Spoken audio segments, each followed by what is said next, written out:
Good morning all of you. 1 2 3 law class with Kabir में आपका एक बार फिर से स्वागत है। आज हम बात कर रहे हैं एलएलबी फर्स्ट सेमेस्टर वाले छात्रों के लिए लॉ ऑफ टॉर्ट्स, जिनकी परीक्षा बहुत ही नज़दीक है। तो आज हम बात करेंगे कि टॉर्ट्स क्या है, इसमें क्या क्या विधान हैं, क्या क्या इसमें समस्याएं हैं। आज आपको संपूर्ण तैयारी एक ही वीडियो लेक्चर में मैं आपको कंप्लीट करवाने वाला हूं, और साथ ही मैं आपको यह भी बताने वाला हूं कि पेपर में आप क्वेश्चन को किस तरह से लिखें जिससे कि आपके बहुत अच्छे नंबर प्राप्त कर सके। तो आइए शुरुआत करते हैं कि टॉर्ट्स की शुरुआत कैसे हुई है, अपकृत्य की शुरुआत कहां से हुई है, क्या इसकी ऐतिहासिक पृष्ठभूमि रही है, ये सभी जानकारी आपको इसी वीडियो लेक्चर में प्रोवाइड की जाएगी। तो पहला प्रश्न आता है, अपकृत्य विधि का इतिहास या भारत में अपकृत्य विधि का विकास धीमा क्यों है, इसकी ऐतिहासिक पृष्ठभूमि को स्पष्ट कीजिए। तो नॉर्मन विजय ने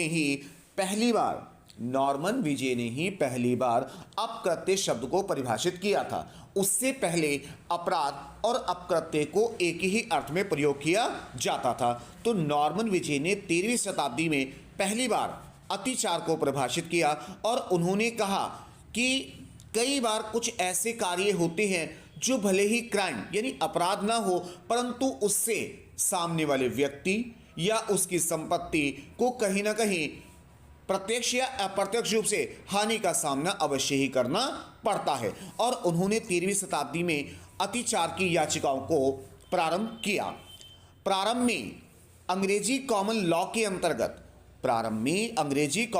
अंतर्गत यह मान्यता थी कि जिन चीज़ों के लिए पहले से न्यायालय के पास कोई उपचार है, यानी ऐसे वाद जो पहले भी आ चुके हैं, तो उनके लिए न्यायालय समाधान कर सकता है। परंतु यदि कोई नया मामला यानी ऐसा कोई वाद या ऐसी कोई समस्या जो पहले से कभी आई ना हो, जिसके लिए न्यायालय के पास कोई उपचार ही ना हो, तो उसे वाद के रूप में प्रस्तुत नहीं किया जा सकता। तो उस समय यह सूक्ति प्रचलित थी कि जहां उपचार और वहीं पर अधिकार, यानी कि अगर किसी चीज के लिए कोई इलाज उपलब्ध है तो उसको अतिचार माना जाएगा, उसे अपकृत्य माना जाएगा। और अगर यह मान लिया जाए कि पहले से इसके बारे में कोई समाधान है ही नहीं, तो उसे कोई वाद प्रस्तुत नहीं किया जाता, उसे कोई समस्या माना ही नहीं जाता था। आगे बढ़ते हैं। इसके बाद जो आधुनिक काल है, आधुनिक काल 1832-33 के दौरान विधि में कुछ परिवर्तन किए गए, और 1852 में कॉमन लॉ प्रोसीजर एक्ट 1852 पारित किया गया। नाम दोबारा याद करें, कॉमन लॉ प्रोसेस एक्ट 1852 में पारित किया गया, और इसमें यह माना गया कि जहां अधिकार है वहीं पे उपचार है। यानी कहने का मतलब क्या है, इस बात से कोई फर्क नहीं पड़ता कि कोर्ट के पास पहले ऐसा कोई मामला आया है या नहीं आया है। अगर मान लीजिए कोर्ट के पास कोई समस्या पहली बार आती है, और जाहिर सी बात है कभी ना कभी ऐसा होगा कि कोई ना कोई नई समस्या जन्म लेगी, तो क्या उसके लिए कोई दंड का प्रावधान नहीं किया जाना चाहिए? ऐसे तो गलत है, क्योंकि अगर हम कह दें कि भाई ऐसा तो कभी पहले हुआ ही नहीं है, तो क्या भविष्य में भी ऐसा नहीं होगा? या लोग इस बात का फायदा नहीं उठाएंगे क्या कि भाई ये एक नया तरीका है क्राइम करने का, और हम ऐसे कर देते हैं और इसके लिए तो कोई सजा ही नहीं है। तो यानी कि हम कह सकते हैं एक नई सूक्ति का जन्म हुआ कि जहां अधिकार है वहीं पर उपचार है।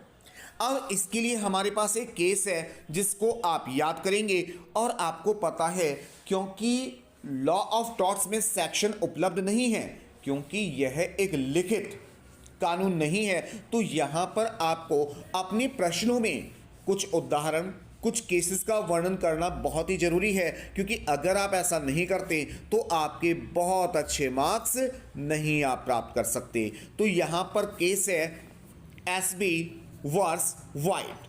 तो यहां पर क्या हुआ कि एक व्यक्ति को अपना 18 वर्ष की आयु पार करने के बाद वोट डालने का अधिकार था, और वह वोट डालने जाता है, परंतु जो निर्वाचन अधिकारी था यानी कि जो वोटिंग अधिकारी था, उसने लिस्ट में उसका नाम ही नहीं डाला। इस वजह से जो एसबी है वो क्या हुआ, वोट नहीं डाल पाया।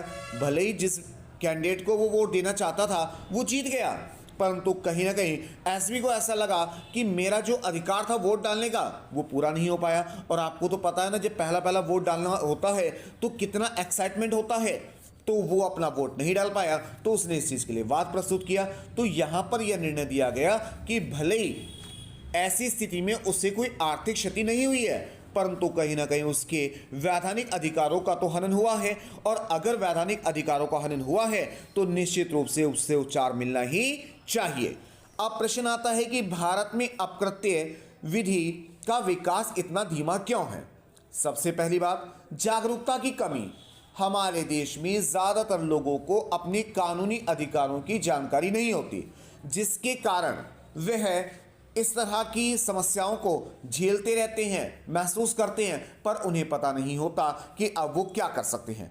अधिक खर्चीला, हमारे यहाँ पर वकीलों की फीस और जो कोर्ट फीस है उसके चार्जेस काफ़ी ज़्यादा होते हैं। इस वजह से एक आम व्यक्ति कोर्ट कचहरी के चक्कर में पड़ना ही नहीं चाहता। समाशीलता, हमारे देश में ज़्यादातर आपने कहावत सुनी भी होगी लोगों के मुंह से कि अगर कोई गलत करेगा तो भगवान उसको सजा देगा। तो कहीं ना कहीं हम अपनी समस्या को झेल लेते हैं और निर्णय जो है वो भगवान के ऊपर छोड़ देते हैं। तो यहाँ पर समाशीलता ज़्यादा है। निर्धनता, हमारे देश में अधिकतर जनसंख्या जो है निर्धन है, वह अपने रोज के कमाने खाने में व्यस्त रहती है। तो वह सोचती है कि जो समय हम कोर्ट कचहरी के चक्कर में लगाएंगे उससे अच्छा ये है कि सजा भगवान दे देगा, और हम अपने काम में आगे लग जाते हैं। कानूनी जानकारी की कमी है, हमारे देश में कानूनी जानकारी का अभाव है। जैसे मैंने आपको बताया, लोगों को अपने अधिकारों की पूर्ण जानकारी है ही नहीं। अपकृत्य विधि संहिता ना होना, अब यहाँ पर जो टॉर्ट्स है वो लिखित कानून की भांति नहीं है जिसको सरलता से पढ़ा जा सके। तो इसी वजह से कुछ हमारी सामाजिक रीतियाँ हो गई, जो हमारे रीति रिवाज बंधन है। हम कहते हैं जी भाई ये तो पड़ोस का मामला है, डीजे बज रहा है, बजने दो, कोई बात नहीं, एक रात की बात है, आज थोड़ा कम सो लेंगे। तो हम कहीं ना कहीं सामाजिक बंधनों के कारण एक दूसरे को क्षमा कर देते हैं। संयोग की भावना है, जैसे मैंने आपको बताया, मान लीजिए आपके पड़ोस में कोई शादी है और वहां पर उन्होंने क्या कर रखा है, जोर से डीजे बजा रखा है। तो ऐसे में आप कहीं ना कहीं इस समस्या को स्वीकार कर लेते हो और आप सोचते हो कि चलो कोई बात नहीं, एक दो दिन की बात है और हमें इसमें संयोग कर देना चाहिए। तो इस तरह से हम कह सकते हैं कि भारत में समाशीलता, निर्धनता और कानूनी जानकारी की कमी एक महत्वपूर्ण तत्व है, जिसके कारण टॉर्ट्स का भारत में इतना अधिक विकास नहीं हो पाया है। आगे बढ़ते हैं। अपकृत्य की परिभाषा। अपकृत्य की परिभाषा में दो परिभाषाएं आप निश्चित रूप से याद करें, सामन और विनफील्ड के अनुसार। सामन क्या कहते हैं जी? सामान्य रूप से अपकृत्य। सामान्य रूप से अपकृत्य एक ऐसा वक्र या दुष्टतापूर्ण कार्य या चूक है जिससे किसी के विधिक अधिकारों का उल्लंघन होता है। भारत में अपकृत्य विधि की परिकल्पना अंग्रेजी विधि की देन है। अब इस बात को समझिए आप। सामान्य रूप से अपकृत्य, अपकृत्य यानी टॉर्ट, एक ऐसा वक्र, वक्र आपने मैथ में पढ़ा होगा, गोला, सर्कल, घुमाओ, दुष्टतापूर्ण कार्य यानी कोई गलत कार्य या चूक। यहां पर अगर कोई व्यक्ति गलत कार्य करता है तो वो भी अपकृत्य है, और जिस व्यक्ति को जिस कार्य को करने की जिम्मेदारी दी गई है अगर वह उस कार्य को नहीं करता तो उसे भी अपकृत्य या चूक ही माना जाता है। इसके बाद आगे बढ़ते हैं जी। विधिक अधिकारों का उल्लंघन होता हो, यानी हमारे कार्य से किसी ना किसी व्यक्ति को क्या होना चाहिए, कुछ कठिनाई होनी चाहिए, कुछ उसका किसी दूसरे व्यक्ति के वैधानिक अधिकारों की हानि होनी चाहिए, उल्लंघन होना चाहिए, तभी उसे अपकृत्य कहा जाता है। और अपकृत्य अंग्रेजी कानून यानी कि इंग्लैंड की देन है, क्योंकि भारत में पहले इंग्लिश शासन था और हमने बहुत सारे कानून आज भी वहीं से प्राप्त किए या वहीं से ग्रहण किए हुए हैं। अब यहाँ नीचे मैंने आपको एक चार्ट बनाकर दिया हुआ है। सबसे पहले मैंने लिखा अपकृत्य, बराबर में लिखा है इंग्लिश में टॉर्ट, और एरो बना के लिख दिया उसको वक्र, यानी जो आपने ऊपर परिभाषा दी है एग्जामिनर उसको प्रॉपर्ली पूरा पढ़ेगा, थोड़ा मुश्किल है। पर अगर आप यहां पर इन्हीं बातों को चार्ट के द्वारा, डायग्राम के द्वारा शो आउट करते हैं तो निश्चित रूप से आपको अच्छे अंक प्राप्त हो सकते हैं। तो आप देखिए, मैंने कुछ खास नहीं किया, जो मेरे ऊपर परिभाषा है अपकृत्य एक वक्र, तो मैंने पहले अपकृत्य लिखा, एरो बना के वक्र लिख दिया, या दुष्टतापूर्ण कार्य, दुष्टतापूर्ण कार्य, कार्य में चूक, कार्य या कार्य में चूक, तो ये मैंने तीसरी लाइन में लिख दिया, जिससे किसी व्यक्ति के अधिकारों का उल्लंघन होता है, तो वही बात मैंने यहां पर लिख दी। अब मैंने लिख दिया अर्थ। अपकृत्य अंग्रेजी शब्द टॉट से बना है, जिसका अर्थ है वक्र करना या घुमाना, और यह है लैटिन शब्द टॉटम से बना है। देखो टॉट तो सेम ही है, TORT, और यूम और लगा दो तो क्या बन जाएगा टॉटम। तो इस तरह से आप डायग्राम से इसको शो आउट कर सकते हैं, तो इससे आपकी कॉपी और ज़्यादा भरी भरी और लगेगा एग्जामिनर को कि हाँ वाकई आपने मेहनत की है। आइए इसका अर्थ भी समझ लेते हैं। अर्थ, अपकृत्य शब्द अंग्रेजी शब्द टॉट या रॉन्ग का हिंदी अनुवाद है। तो मैंने अभी आपको बताया था ना, कोई एक गलत कार्य, दुष्टतापूर्ण कार्य, अब अगर हम गलत कार्य करते हैं तो उसको हम क्या कहेंगे, रॉन्गफुल एक्ट। तो यहाँ पे टॉट को अंग्रेजी में रॉन्ग भी कहा जाता है। टॉट को लैटिन भाषा के टॉटम शब्द से लिया गया है। अगर आप नोटिस करें तो मैंने सबसे ऊपर परिभाषा में, फिर डायग्राम में और अर्थ में लगभग वही शब्द इस्तेमाल कर रहा हूं, जिसका अर्थ है वक्र या घुमाना। अर्थात अपकृत्य एक ऐसा कार्य है जो विधिपूर्ण न होकर अविधिपूर्ण है, सीधा ना होके घुमावदार है, और सद्भावना ना होकर दुष्टतापूर्ण होता है। तो इस तरह से देखिए आप, मैंने वही 4-5 पॉइंट से पूरा पेज भर दिया, और ऐसा भी नहीं लग रहा कि मैंने कुछ एक्स्ट्रा या बेवजह की बातें लिखी हैं। आगे बढ़ते हैं। अपकृत्य विधि, विधि की वह शाखा है जो विभिन्न अपकृत्यों से संबंधित है। यानी कहने का मतलब क्या है, अपकृत्य कोई एक या दो नहीं हो सकते, परिस्थितियों के हिसाब से, समय के हिसाब से अलग अलग व्यक्ति अलग अलग तरीके से लोगों को तंग कर सकते हैं। फॉर एग्जाम्पल, आप सड़क पर जा रहे हैं, किसी ने पानी डाल दिया, अपकृत्य है। किसी ने वहां कंकड़ डाल दिए, अपकृत्य है। आप जहां से गाड़ी लेकर जाते हैं वहां कील डाल दी, अपकृत्य है। गड्ढा खोद दिया, अपकृत्य है। ठीक है ना। तो कोई भी ऐसा कार्य जो आपको परेशान करने के उद्देश्य से रचा गया हो, प्री प्लान हो, ठीक है ना, तो उसे अपकृत्य कहा जाएगा। इस तरह से हम कह सकते हैं अपकृत्य को बांधा नहीं जा सकता, उसको एक या दो शब्दों में नहीं लिखा जा सकता, क्योंकि अपकृत्य अनेक प्रकार से किए जा सकते हैं। अब परिभाषा पर आते हैं, सावंत जी क्या कहते हैं। तो पहले हम इसको नीचे जो डायग्राम है उसको समझते हैं। डायग्राम समझ में आया तो परिभाषा हो जाएगी, और परिभाषा समझ में आए तो डायग्राम बन जाएगा। तो पहले हम देखते हैं डायग्राम। अपकृत्य, एरो बना के ऊपर लिखा सावंत, यानी सावंत के अनुसार भी आप लिख सकते हैं। दीवानी अपकृत्य है, तो अगर कोई व्यक्ति आपको या आपकी संपत्ति को हानि तो नहीं पहुंचा रहा, परंतु उसके कार्य कुछ इसी प्रकार से हैं कि आपको कुछ ना कुछ वैधानिक हानि का सामना करना पड़ रहा है, तो उसे अपकृत्य माना गया। अपकृत्य में सजा नहीं दी जाती, बल्कि उसके लिए कुछ आपको हर्जाना, मुआवजा, या अंग्रेजी में कहें तो रेमेडी प्राप्त होती है। उपचार सामान्य विधि के अनुसार, तो ये कोई क्रिमिनल एक्ट नहीं माना जाएगा, बल्कि ये क्या है, एक दीवानी उपचार है, जिसे सामान्य विधि भी कहा जाता है।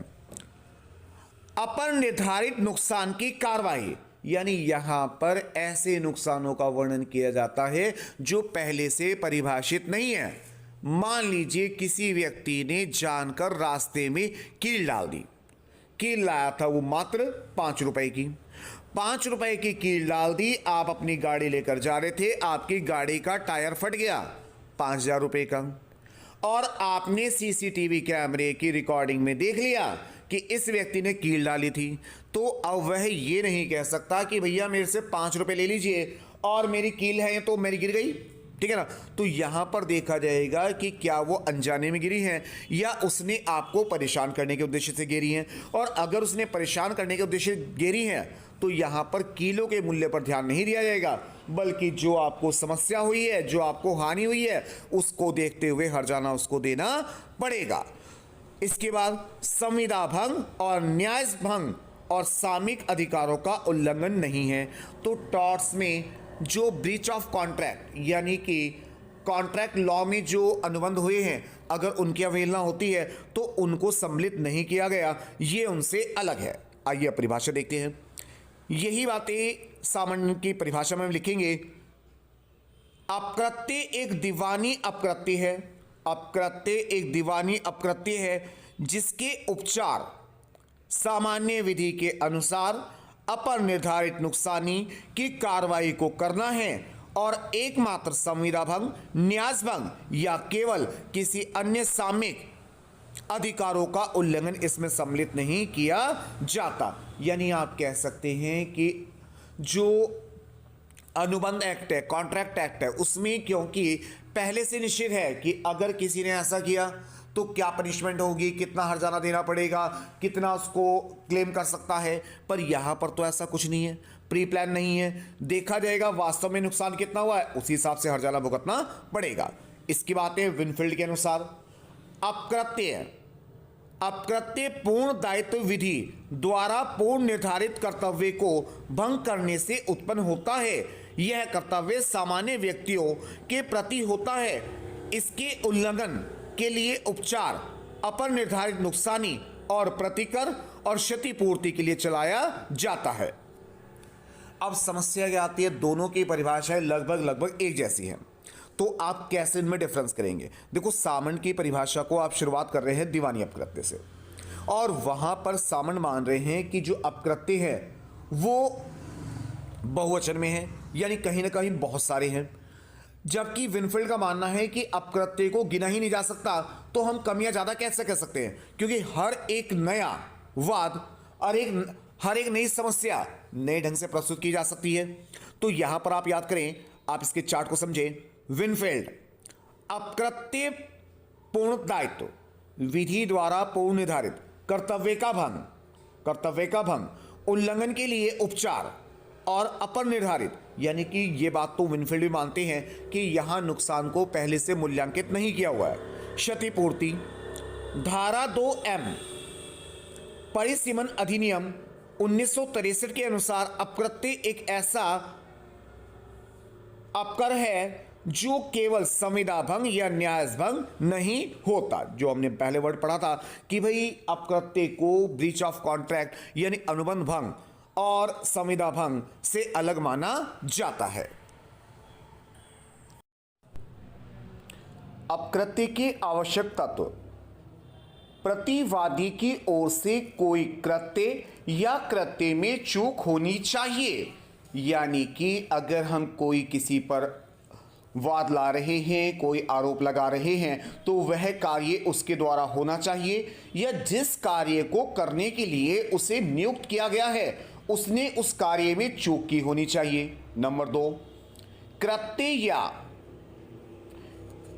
या चूक के परिणाम से कोई वैधानिक या वैधिक क्षति होनी चाहिए, अर्थात वादी को किसी अधिकार का उल्लंघन होना चाहिए। यानी कि अगर आप चाहते हैं कि मुझे सामने वाले से क्षतिपूर्ति प्राप्त हो तो आपको किसी ना किसी प्रकार की वैधानिक क्षति होनी आवश्यक है। नंबर 3, इस विधिक क्षति के उल्लंघन का उपचार अपरिनिर्धारित क्षतिपूर्ति होना चाहिए। यानी कि ऐसी कोई क्षति जो पहले से प्री प्लान ना हो या जिसका पहले से आपको भी अनुमान ना हो। कृत्य या चूक, विधिक क्षति और अपर निर्धारित। इसके बाद अगले प्रश्न पर आते हैं। क्या अपकृत्य विधि अपकृत्य की विधि है या अपकृत्यों की विधि है? अब यहां पर देखा जाए तो प्रश्न में बहुत ही छोटा सा अंतर है। पहले वर्ग में हमने कहा कि भाई जो अपकृत्य है वो सिंगुलर है, यानी कि उसको डिफाइन नहीं किया गया कि वो एक है, दो हैं या कितने हो सकते हैं, और दूसरे में हमने उसको एक बहुवचन के रूप में प्रयोग किया है, यानी काउंटेबल माना है। अब इन दोनों के लिए ही दो प्रोफेसर हैं, सामंत और विनफील्ड, दोनों ने अपने अलग अलग विचार रखे हैं, और आइए देखते हैं कि दोनों विचार किस प्रकार से भिन्न हैं। अपकृत्य विधि के संबंध में प्रश्न उठता है कि अपकृत्य विधि अपकृत्यों की विधि है या अपकृत्य की विधि है। यह मतभेद सामंत और विनफील्ड के मध्य होता है। आप इसको ऐसे याद रखिए, सामंड। सामंड लिखते समय पहला अक्षर एस आएगा और हम बहुवचन के लिए भी एस का इस्तेमाल करते हैं। तो यहाँ पर जो सामंड हैं वो मानते हैं कि अपकृत्य बहुत सारे हैं, पर कहीं ना कहीं अगर उनको लिखित रूप में तैयार किया जाए तो उन्हें गिना जा सकता है और उनके लिए क्षतिपूर्ति पहले से निर्धारित की जा सकती है। जबकि विनफील्ड का मानना यह है कि जो अपकृत्य हैं उनको किसी भी संख्या के रूप में व्यक्त नहीं किया जा सकता, क्योंकि हर मामला एक दूसरे से अलग होता है। और अगर अपकृत्यों को मान लिया जाए कि इतने ही अपकृत्य हैं, तो अगर कोई नए प्रकार का कार्य होता है तो उसको हम कैसे डिफाइन करेंगे? तो इस तरह से हम देखा जाए तो अपकृत्यों को कहीं ना कहीं हमने एक लिमिटेशन में बांध देंगे। और क्योंकि भारत में अभी अपकृत्य विधि विकासशील स्तर पर है, यानी कि धीरे धीरे इसका विकास हो रहा है, तो हम ये नहीं कह सकते कि भाई 10, 15, 20 या 50 ही अपकृत्य हैं और इसके बाहर तो कोई अपकृत्य हो ही नहीं सकता। अब सामंड के अनुसार, सामंड ने अपनी पुस्तक लॉ ऑफ टॉट्स, तो आप देखिए शब्द लॉ ऑफ टॉट्स में अपकृत्यों की विधि माना है, यानी इन्होंने इसको एक बहुवचन की संज्ञा दी है। सामंड के अनुसार अपकृत्य विधि कुछ विशिष्ट अपकृत्यों की विधि है और व्यथित पक्षकार को साबित करना होता है कि उसका मामला पूर्व निर्धारित और निश्चित अपकृत्यों में से एक है और उसे उसके अनुसार ही जो क्षतिपूर्ति है वो मिलनी चाहिए। अर्थात सामंड का मानना है जहां उपचार वहीं अधिकार। और पिछले क्वेश्चन में आपको याद होगा यही विचारधारा हम पढ़ चुके हैं ऐतिहासिक मान्यता के अनुसार। और यह ऐतिहासिक मान्यता आपको याद है ना, सन 13वीं शताब्दी से 1832-33 यानी 500 साल तक इसी विचारधारा को माना गया था कि जहां उपचार है वहीं पर अधिकार है। तो इस प्रकार हम कह सकते हैं कि सामंड की परिभाषा कहीं ना कहीं ऐतिहासिक तत्व पे निर्धारित है। सामंड ने कबूतर की दरबों के सिद्धांत को मान्यता देते हुए कहा है, जिस प्रकार से कबूतर देखने में एक जैसे लगते हैं पर उनके अलग अलग कहीं ना कहीं घर बने होते हैं, खाने बने होते हैं और प्रत्येक कबूतर को पता है कि मुझे किस खाने में जाके बैठना है। तो इसी प्रकार से अपकृत्य देखने में लगता है कि कोई नया है, परंतु उसके जैसा पहले न पहले कोई ना कोई कार्य पहले हो चुका होता है। आइए देखते हैं अब सामंड ने इसको किस प्रकार डिफाइन किया। जिस प्रकार प्रत्येक कबूतर के लिए उसके दरबे यानी खाने निर्धारित होते हैं, उसी प्रकार अपकृत्यों के निर्धारण उपचार होना चाहिए। इससे निश्चितता बनी रहती है कि वादी तथा प्रतिवादी को निश्चितता के साथ यह विदित होता है कि उसे सफल होने के लिए क्या साबित करना होगा और प्रतिवादी को विदित रहता है कि उसके पास कौन कौन से बचाव उपलब्ध होते हैं। तो सामंड का विश्वास यह है कि अगर हम पहले से डिफाइन कर लें कि भाई ऐसा काम करने पर इतनी सजा होगी या इतनी क्षतिपूर्ति देनी होगी, तो सामने वाला पहले ही सचेत रहेगा कि भाई अगर ऐसी गलती करी तो मुझे इतना जुर्माना भुगतना पड़ सकता है, तथा उसे यह भी पता होगा कि भाई मैं इससे कैसे बचाव प्राप्त कर सकता हूं।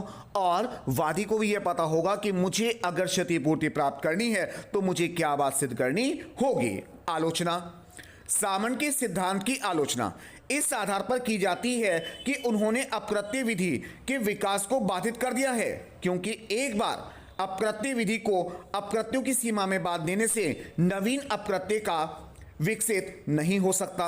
अब आते हैं विनफील्ड के अनुसार। विनफील्ड ने अपनी पुस्तक अपकृत्य विधि के अंतर्गत अपकृत्य विधि को अपकृत्य विधि माना है। विनफील्ड के अनुसार अपकृत्य विधि के अंतर्गत प्रत्येक अपकृत्य कार्य अपकृत्य है जिसके कोई उचित कारण या अपवाद ना हो। तो यहां पर विनफील्ड क्या कहना चाह रहे हैं, सरल शब्दों में समझिए। इन्होंने कहा कि कोई भी ऐसा कार्य जो किसी व्यक्ति के अधिकारों का हनन करता हो उसे अपकृत्य माना जाएगा और उसके लिए उसको क्षतिपूर्ति देनी ही चाहिए, चाहे वो वाद पहली बार आया हो या पहले भी उस तरह के वाद आ चुके हो। यह एक विकासशील विधि है और यदि इसे कुछ विशेष कृत्यों में बांध दिया जाए तो इसका विकास रुक जाएगा, क्योंकि समय समय पर अलग अलग तरीकों से अपकृत्य सामने आते रहते हैं। तो विनफील्ड का मानना है जहां अधिकार है वहीं उपचार है, सिद्धांत की मान्यता एस्प्री वर्स वाइट। तो यहां पर एक वैध मताधिकारी अपना वोट डालने के लिए जाता है और वहां पर जो मतदान अधिकारी होता है उसकी गलती से लिस्ट में उस व्यक्ति का नाम नहीं पाया जाता।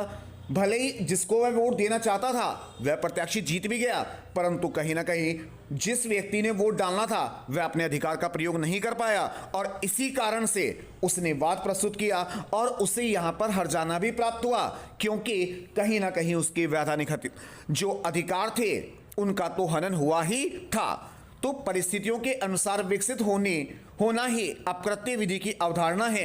अतः किसी भी बात को पिछले मामले में वर्णन अनुचित नहीं है। यानी कि आप ऐसा तो कह सकते हैं देखिए मेरे साथ गलत हुआ और पहले भी इस तरह की घटना हो चुकी है या पहले किसी केस में भी ये बात सामने आ चुकी है, परंतु अगर नए वाद को स्थान ना दिया जाए तो कहीं ना कहीं अपकृत्यों का विकास रुक जाएगा।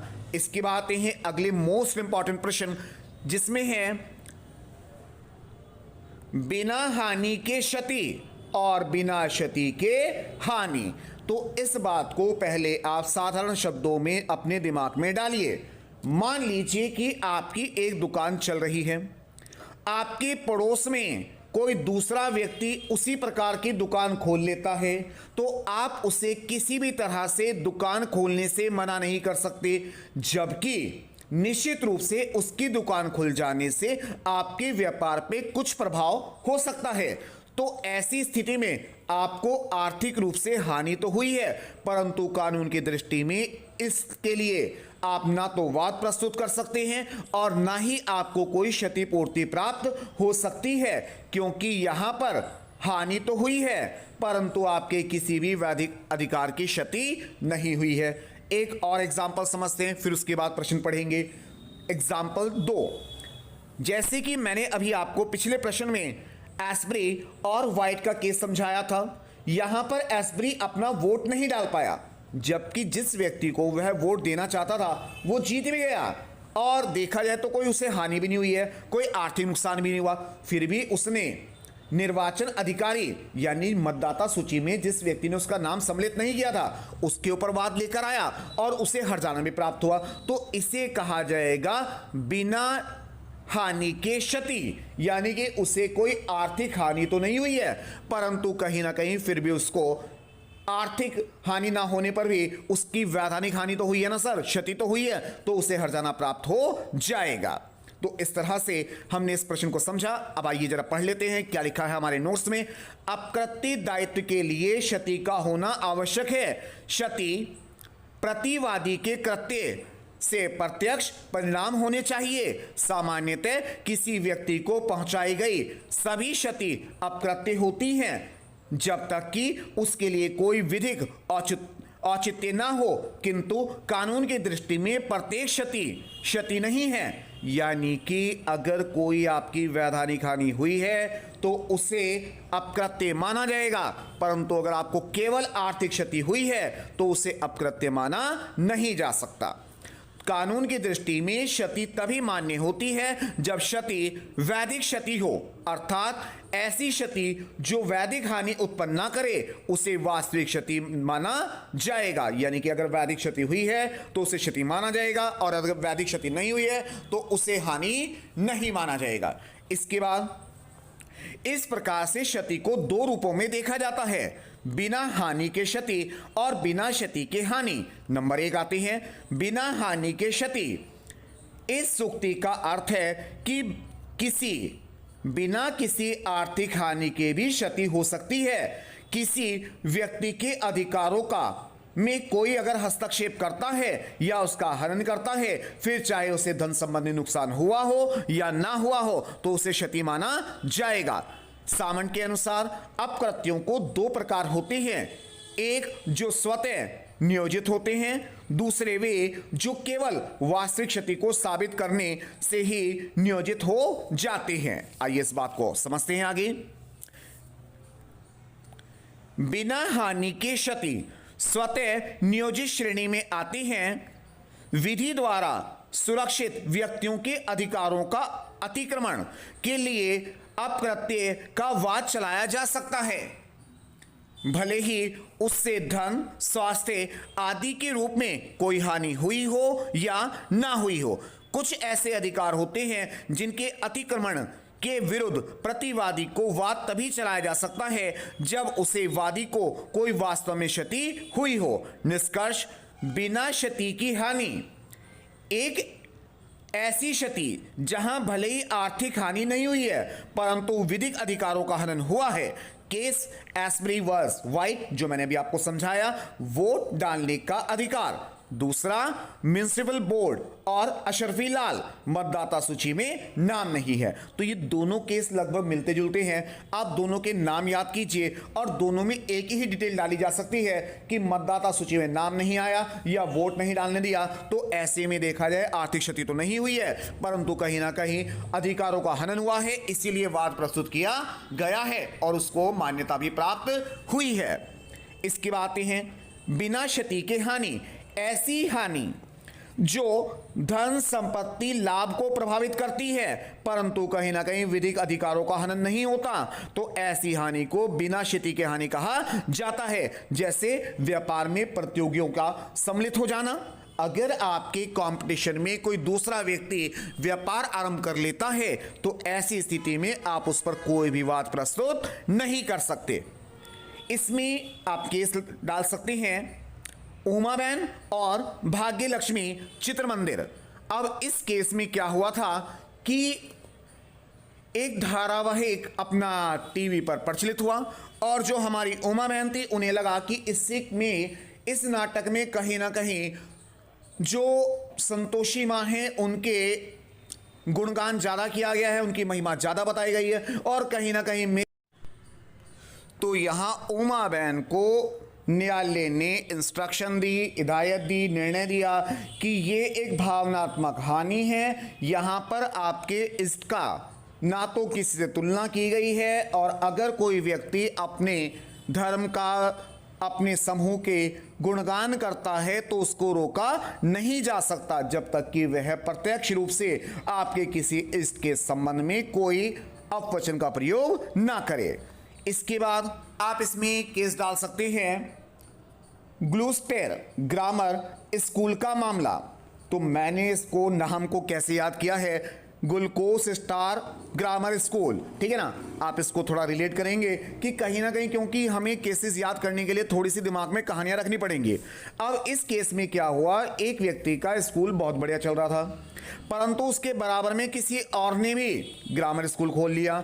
अब इसे देखते हुए उसने अपनी फीस को घटाकर 40 पेंस से 12 पेंस कर दिया और उसको जाहिर सी बात है निश्चित रूप से हानि हुई और वह पहुंच गया न्यायालय में कि भाई इनकी दुकान को बंद करा दिया जाए क्योंकि इसके स्कूल खुल जाने से मुझे हानि हो रही है। तो न्यायालय ने उत्तर दिया कि प्रतियोगिता तो व्यापार के साथ जुड़ी हुई है और आप किसी भी रीजन से, किसी भी तत्व के आधार पर प्रतियोगिता को समाप्त नहीं करवा सकते। इसके बाद आते हैं अगले प्रश्न पर, सहमति से क्षति। अब सहमति यानी रजामंदी। अगर आप किसी कार्य में अपनी रजामंदी दे देते हैं, मान लीजिए कि एक छोटा बच्चा मोटरसाइकिल चला रहा है और हम कहते हैं कि भैया हम आपके पीछे बैठकर जाएंगे।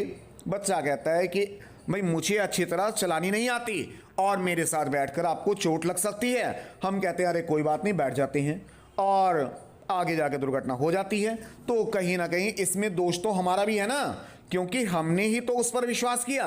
वह तो खुद मना कर रहा था कि भाई मैं इस कार्य को करने में सक्षम नहीं हूं। तो आइए जरा सहमति की क्षति को समझते हैं। यदि कोई व्यक्ति क्षति के लिए सहमति देता है तो उस क्षति के विरुद्ध शिकायत कर सकता है या नहीं। अब सवाल यह बनता है कि भाई आपने मुझे घेर दिया, मैं आपके ऊपर केस कर सकता हूं या नहीं कर सकता हूं। ऐसी व्यक्ति को जिसने किसी क्षति या कार्य में सहमति दी है वह अपकृत्य के अंतर्गत उपचार प्राप्त नहीं कर सकता यदि वादी सर्वेच्छा से कार्य पर होने वाली क्षति को सहन करना पड़े।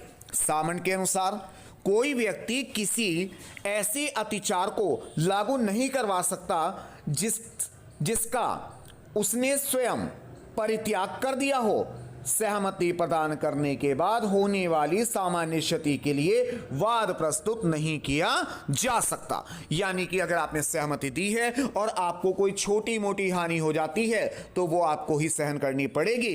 हाँ, पर इसका मतलब ये नहीं है कि अगर आपने सहमति दे दी है तो सामने वाला आपको जानबूझ के दुर्घटना पहुंचाने लग जाए, ऐसा भी वो नहीं कर सकता। आइए इसके संबंध में कुछ केस देख लेते हैं। तो केस आता है Holland vs Brooklands auto racing club. जैसे कि आपको नाम से ही पता चल रहा है कि भाई कोई हॉलैंड है और कहीं पर ऑटो की रेस लग रही है।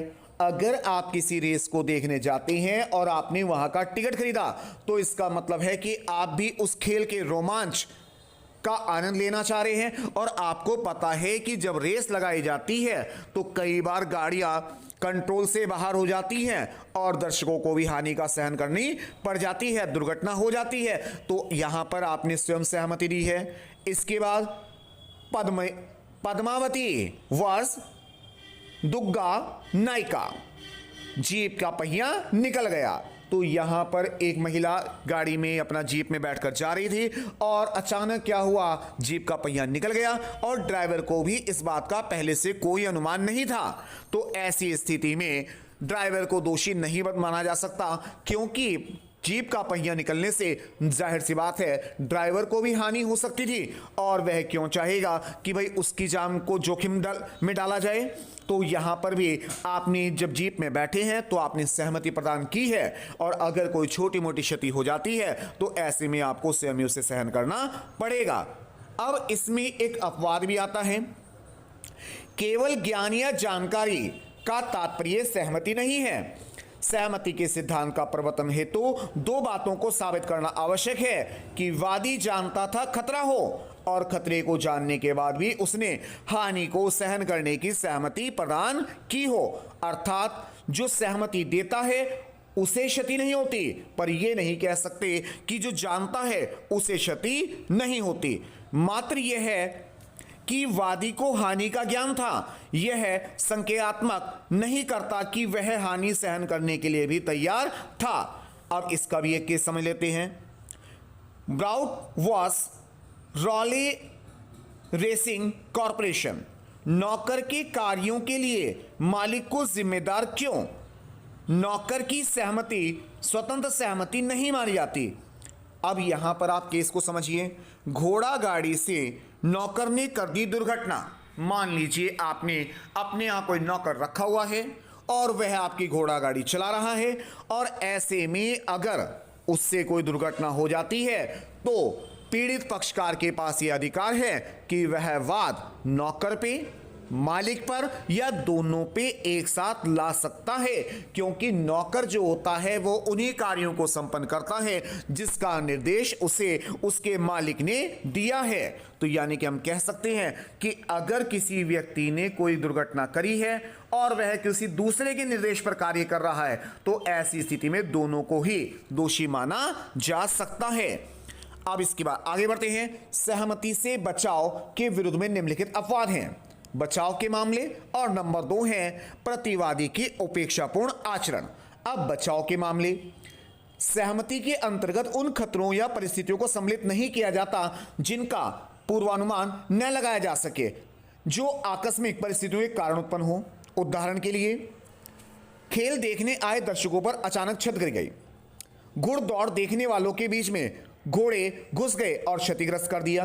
तो जाहिर सी बात है कि अगर हम कहीं पर स्टेडियम में बैठे हैं तो क्या किसी ने कोई अनुमान लगाया होता है कि अचानक जो टीन शेड हैं, जो रेलिंग वहाँ लगी हैं, वो गिर जाएंगी, या घोड़े अचानक दौड़ते दौड़ते अपना दर्शकों के बीच में दौड़ना शुरू कर देंगे। तो इसमें ऐसे में जो रेस को आयोजित करने वाले व्यक्ति हैं वो कह सकते हैं कि भाई ये तो एक अचानक होने वाली घटना है और हमें इसका पहले से कोई अनुमान नहीं था। नंबर 2, प्रतिवादी का उपेक्षापूर्ण कार्य। यदि कोई कार्य बिना उचित सावधानी, सद्विश्वास या द्वेषपूर्ण तरीके से किया जाता है तो उसे सहमति का बचाव प्राप्त नहीं होता। जैसे अगर मान लीजिए हम किसी डॉक्टर के पास जाते हैं और किसी भी रीजन से कोई ऑपरेशन होना होता है तो अक्सर वो हमसे एक फॉर्म भरवा लेते हैं और जिसमें इस बात की स्वीकृति दी जाती है कि आप डॉक्टर पर पूर्ण रूप से विश्वास कर रहे हैं और डॉक्टर अपने कार्यों के लिए किसी प्रकार से बाध्य नहीं है। परंतु इसका मतलब ये तो नहीं कि डॉक्टर लापरवाही से काम करना शुरू करे, हमारा पेट काट के अंदर कैंची छोड़ दे और कह दे कि भैया मैं तो जान के गिरी नहीं और कैंची छोटी थी मेरे हाथ से छूट गई, तो ऐसे में उसको दोषी माना जाएगा क्योंकि उसने अपना कार्य कहीं ना कहीं लापरवाही या बिना अनुभव के कंप्लीट किया है, पूर्ण किया है। इसी प्रकार से अगर हम किसी वाहन में जाते हैं तो वाहन चालक की जिम्मेदारी होती है कि वह वाहन को उचित सावधानी के अनुसार चलाए। ऐसा ना हो कि वह कहे कि भाई अब तो यात्री बैठ गए हैं, अब इनके साथ जो मर्जी मैं करूं, मुझे कोई भी वाद उत्पन्न नहीं कर सकता। ऐसा बिल्कुल नहीं है, उसके खिलाफ वाद उत्पन्न किया जा सकता है। इसके बाद आते हैं अगला प्रश्न, योगदायी उपेक्षा। योगदायी उपेक्षा, जब वादी स्वयं सावधानी के अभाव में उस क्षति में योगदान दे देता है जो प्रतिवादी की अपेक्षा या अकृत्यपूर्ण आचरण के कारण होती है, तो वादी को योगदायी उपेक्षा का दोषी माना जाता है। साधारण शब्दों में समझिए, मान लीजिए हम खुद लापरवाही से कार्य कर रहे हैं और सामने वाले ने भी कुछ गलती कर दी जिसके कारण से हमें चोट लग गई, तो ऐसी दशा में कहीं ना कहीं हमारा योगदान भी तो रहा है, हमने भी तो उस काम में अपनी हिस्सेदारी दी है। मान लीजिए आप सड़क पर गलत साइड में चल रहे हैं, जैसे कि उदाहरण में लिखा हुआ है, आप सड़क की गलत साइड पर चल रहे हैं और सामने से किसी गाड़ी से आपकी दुर्घटना हो जाती है, तो ऐसी स्थिति में आप योगदायी उपेक्षा के भागीदार कहलाएंगे। इसके बाद केस आता है जिसमें रूरल ट्रांसपोर्ट सर्विस और तेजलोम बीवी। अब यहां पर योगदायी उपेक्षा से बचाव के लिए 3 तरह के नियम प्रचलित रहे हैं। सबसे पहले है योगदायी उपेक्षा संबंधी सिद्धांतों में नंबर 1 पर आता है इंग्लिश कॉमन लॉ। पहले अंग्रेजी कॉमन लॉ में यह माना जाता था कि अगर किसी व्यक्ति ने लापरवाही से कोई कार्य किया है और उसके साथ दुर्घटना हो जाती है तो ऐसी स्थिति में उसे किसी प्रकार की कोई भी क्षतिपूर्ति प्राप्त नहीं होगी, क्योंकि कहीं ना कहीं कार्य करने में उसका भी तो योगदान रहा है। इसके बाद बी पॉइंट पर आता है अंतिम अवसर का सिद्धांत। इस सिद्धांत के अनुसार जिसके पास अंतिम बचाव का विकल्प उपलब्ध होता है और वह उसका लाभ नहीं उठाता, तो ऐसी दशा में उसी व्यक्ति को दोषी मान लिया जाता है। मान लीजिए कोई गाड़ी आपकी तरफ बड़ी चली आ रही है, तो इस नियम के अनुसार आपको गाड़ी से साइड में हो जाना चाहिए कि भाई गाड़ी तो तेज चली रही है, आपने गाड़ी को आते देखा तो आपकी जिम्मेदारी थी कि आपको उससे बचकर निकल जाना चाहिए था। अब यहां पर मैंने 2 केस लिखे हैं, आइए जरा उसको पढ़ लेते हैं। तो सबसे पहले है जी डेविस वर्स मान। यहां पर डेविस ने अपने गधे के अगले दोनों पैर बांधकर गली में छोड़ दिया और उधर से कोई गाड़ी वाला आ रहा था घोड़ा गाड़ी लेकर और उससे गधे की हो जाती है मृत्यु। तो ऐसे में जो गधा जिसने गली में छोड़ा है उसने तो गलती करी है, पर जो घोड़ा चलाने वाला था उसकी भी जिम्मेदारी थी कि उसे बचा लेना चाहिए था। तो ऐसी स्थिति में जिसके पास अंतिम बचाव का अवसर उपलब्ध होता है उसे ही दोषी माना जाता है। इसके अलावा second case Lord banner park. Lord banner park, सड़क किनारे सोते हुए पशु जीव मनुष्य को गाड़ी ने कुचल दिया तो उसे भी दोष मुक्ति प्रदान कर दी जाती थी कि भाई आप भी तो सड़क किनारे सो रहे थे और जब गाड़ी आ रही थी तो आपको आवाज आई होगी और आप साइड में क्यों नहीं हुए, तो अंतिम अवसर तो आपके पास था ही। तीसरी आता है सी पॉइंट पे अनुपातिक सामाजिक सिद्धांत। इस सिद्धांत के अनुसार अगर दोनों पक्षों की गलती के कारण भी कोई क्षति हुई है तो जिस पक्ष को क्षति का सामना करना पड़ा है उसे प्राप्त होने वाली राशि को आनुपातिक रूप से कम तो किया जा सकता है, परंतु उसे दोषी नहीं ठहराया जा सकता और ना ही उसकी क्षतिपूर्ति को समाप्त किया जा सकता है। आइए अब देखते हैं इस बारे में हमारा लॉ क्या कहता है। सन 1911 में मैरीटाइम्स कैन्वेंस अधिनियम पारित हुआ। उसी पर आधारित 1945 में विधि सुधार अधिनियम इंग्लैंड में पारित किया गया। यदि किसी कार्य में वादी और प्रतिवादी दोनों भागीदार होते हैं तो दोषी पक्षकार को आनुपातिक रूप से दंडित ठहराया जाता है। Case rural transport company service vs बेलुसा बेजलोम बीबी। बस चालक ने यात्री को कहा कि बस में जगह नहीं है, अगर तुम बैठना चाहो तो छत पर बैठ सकते हो, और यात्री छत से गिरकर क्षतिग्रस्त हो जाता है, उसकी दुर्घटना हो जाती है। तो ऐसे में अनुपातिक समायोजन सिद्धांत का पालन करते हुए उसे न्यायालय ने 16,000 के बजाय 8,000 रुपए का मुआवजा प्रदान किया, क्योंकि यहां पर न्यायालय ने माना कि यात्री को भी छत पर बैठकर यात्रा नहीं करनी चाहिए थी, क्योंकि अगर उसे पूर्ण मुआवजा यानी हर्जाना प्रोवाइड कर दिया जाता तो ऐसे में तो यह सिद्ध हो जाता कि छत पर बैठना कोई गलत है ही नहीं। तो अनुपातिक समायोजन सिद्धांत की मान्यता यह है, अगर दोनों पक्षों की गलती से कोई क्षति हुई है तो उस क्षति की राशि को कम या अनुपातिक रूप से बांटा तो जा सकता है, परंतु उसे समाप्त नहीं किया जा सकता। आगे बढ़ते हैं।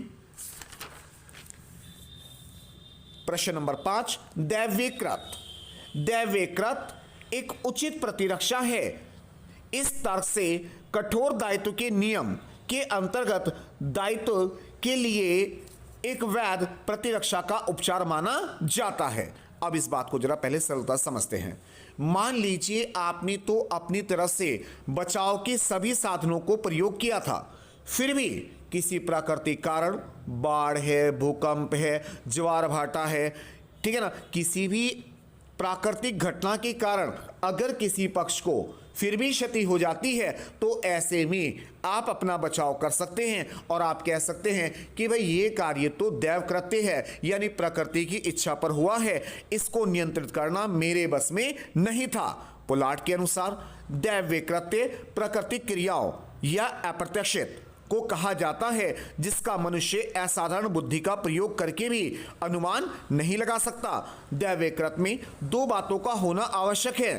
प्राकृतिक बल अवश्य कार्य करना चाहिए, यानी अगर आप कहना चाह रहे हैं कि भाई ये कार्य मेरी गलती से नहीं हुआ बल्कि प्राकृतिक कारणों से हुआ है, तो उसमें प्रत्यक्ष रूप से प्राकृतिक कारण हमें दिखाई देने चाहिए। दूसरा, घटना असाधारण होनी चाहिए जिसका पहले से कोई अनुमान लगाया नहीं जा सकता, और यहां पर आप केस डाल सकते हैं निकोलस वर्स मार्शलैंड। तो निकोलस वर्स मार्शलैंड केस में क्या हुआ कि एक व्यक्ति के खेत में एक कृत्रिम तालाब बन गया और बहुत तेज बारिश आने के कारण तालाब अपने किनारों को तोड़ता हुआ पानी बाहर दूसरे के खेतों में पहुंच गया और वहां बराबर में बने हुए किसी के 4 पुल बह गए। तो ऐसे में निकोलस वाले केस में यह माना गया कि भाई बाढ़ का आना, असामान्य वर्षा के कारण या बादल का फट जाना किसी भी मनुष्य के नियंत्रण से बाहर है और ऐसी स्थिति को किसी भी व्यक्ति द्वारा पहले से पूर्वानुमानित नहीं किया जा सकता। केस नंबर 2, अगर किसी ट्रक को रास्ते में कुछ व्यक्ति, कुछ असामाजिक तत्वों ने लूट लिया तो ऐसे में ट्रक ड्राइवर यह कहकर नहीं बच सकता कि भाई ये तो एक दैव्य कृत्य है, क्योंकि यह दैव्य कृत्य नहीं है, क्योंकि यह कार्य तो किसी न किसी मनुष्य के द्वारा किया गया है। इसके बाद आते हैं प्रश्न संख्या 6 पर। निजी या प्रतिरक्षा। आपने निजी रक्षा यानी सेल्फ डिफेंस को आईपीसी में सेक्शन 96 से 106 तक पढ़ा होगा, और यह एक आपराधिक कृत्य भी है और क्या कहते हैं जी, अपना एक टॉट के अंतर्गत इसको सम्मिलित किया जाता है। प्रत्येक व्यक्ति को अपने शरीर संपत्ति की सुरक्षा करने के लिए विधिक अधिकार प्राप्त है। ऐसा करने के लिए वह आवश्यक बल का प्रयोग कर सकता है यदि उस काम कार्य में यदि किसी प्रकार की क्षति पहुंचती है तो उसके विरुद्ध कोई भी कार्यवाही नहीं की जा सकती। यानी कि सरकार, हमारा संविधान, हमारे कानून हमें ये हिदायत दे रहे हैं कि अगर आपको अपने शरीर, अपनी संपत्ति का बचाव करने के लिए बल का प्रयोग करना भी पड़ता है तो उसे किसी भी तरह से आपराधिक नहीं माना जाएगा, परंतु जो बल का प्रयोग है वह उतनी ही मात्रा में किया जाना चाहिए जितना कि आवश्यक हो। ऐसा नहीं है कि आप सेल्फ डिफेंस के नाम पर सामने वाले की व्यक्ति को बेवजह या बिना किसी तर्कपूर्ण तथ्य के उस पर हमला कर दें, तो ऐसे में आपको दोषी माना जाएगा। आइए आगे बढ़ते हैं। प्राइवेट प्रतिरक्षा का प्रयोग में किए जाने वाले बल में दो शर्तें हैं। नंबर 1, निजी प्रतिरक्षा में बल का प्रयोग तभी न्यायोचित होगा जब व्यक्ति के शरीर या संपत्ति पर कोई अचानक खतरा उत्पन्न हो। यह बल, नंबर 2 पर आते हैं, यह बल प्रयोग आवश्यकता के अनुरूप होना चाहिए जितना कि बचाव के लिए आवश्यक हो, न कि हमलावर हो। यानी कि आप अपना बचाव तो कर सकते हैं परंतु बेवजह दूसरे पर अगर हमला करते हैं तो उसे दंडनीय माना जाएगा। निजी प्रतिरक्षा को आईपीसी की धारा 96 से 106 तक वर्णित किया गया है। अब इसमें 2 केसेस हैं हमारे पास। वर्ल्ड वॉस हॉल बुक, बगीचे में लगा दी बंदूक। नंबर 2, मैरिस वॉस न्यूज़ेड, कुत्ते पर कर दिया हमला। अब इन दोनों केसेस को समझ लेते हैं। तो यहां पर पहले केस में एक व्यक्ति ने अपने बगीचे में एक स्वचालित यानी अपने आप चल जाने वाली बंदूक को प्लांट कर दिया कि अगर कोई भी चोर, डाकू, लुटेरा आता है तो इससे गोली चल जाएगी और वो मारा जाएगा। पर उस पार्क में, उस बगीचे में अचानक कोई बच्चा या कोई आदमी प्रवेश कर लेता है और क्योंकि बंदूक तो मशीन है, स्वचालित है, वो चल गई और वह व्यक्ति मारा जाता है। तो ऐसे में इसको निजी रक्षा या प्रतिरक्षा का बचाव प्राप्त नहीं हो पाएगा क्योंकि यहां पर वह जो बच्चा या आदमी बगीचे में प्रवेश किया था, हो सकता है वह किसी जानवर, पक्षी या किसी फल या सब्जी को तोड़ने के इरादे से आया हो या खेलते हुए अचानक ही आ जाए। तो ऐसे में अगर उसकी हत्या कर दी जाए तो इसे निजी प्रतिरक्षा नहीं कहा जा सकता। इसके बाद दूसरा केस है मैरिस वॉस न्यूज़ेड। इस केस में अगर मान लीजिए कोई कुत्ता आपको भौंक रहा है, हमलावर हो रहा है, तो ऐसे में आप प्रतिरक्षा के लिए उस कुत्ते से अपना बचाव कर सकते हैं और आवश्यकता पड़ने पर उस पर बल प्रयोग भी कर सकते हैं। परंतु अगर वह कुत्ता जा चुका है और फिर कभी वह आता जाता आपको नजर आता है और आप उसकी हत्या कर देते हैं और आप कहते हैं भाई फलाने दिन ये मुझे भौंक रहा था, उस दिन मुझे डर लगा था, तो ऐसे में आप निजी रक्षा का बचाव प्राप्त नहीं कर सकते। आगे बढ़ते हैं। प्रश्न संख्या 7 यानी भूल, मिस्टेक। भूल चाहे वह कथन की हो या विधि की हो, सामान्य रूप से अपकृत्य के अंतर्गत की गई किसी भी कार्यवाही के लिए प्रतिरक्षा के तर्क के रूप में मान्य नहीं होती।